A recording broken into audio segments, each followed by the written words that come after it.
how do you prioritize, or how could we prioritize our values? I mean, you have to look at what you value. This is what happened with me. It started with what do I value? Because at one point in time, I valued street life. Yeah. Everything that came to street life is what I value. I value guns. I value drugs. I value money. I value the people that I hung around with, the gang. I value everything that came with the street life. That's what I value. So my personal values, even though they were good, but they was aligned with what I valued at the time. So you have to sit back and say, okay, what is it that I value most? Some people say God, family, self, security, things of that nature. With me, I had values. What I valued first was myself.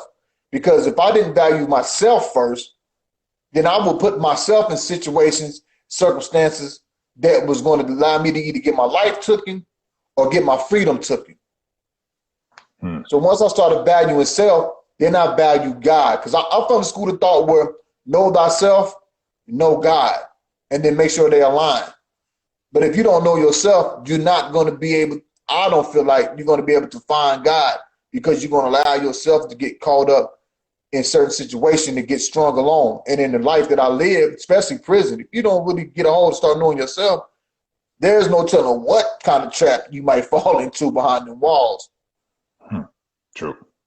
And even out here today, when you look at society, if you don't know yourself, then you find yourself hanging around people that ain't really who you want to be around, or doing things that ain't really you.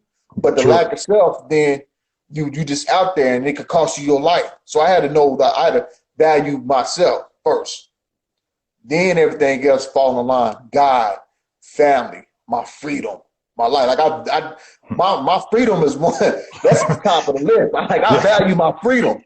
So I don't let nobody around me that you're gonna jeopardize my freedom. You can't come around me. It's nothing. It's personal to me, but I don't mean you no harm. But my freedom, my life means a lot to me. At one point in time, it did, but now it does. Like I value, So you got to figure out what it is, what you value first. Gotcha. Hold on. Let me see. Path to Redemption said, you must shift your value system that reflects success. So indeed, that's my man. That's my brother, man. That's Path to Redemption.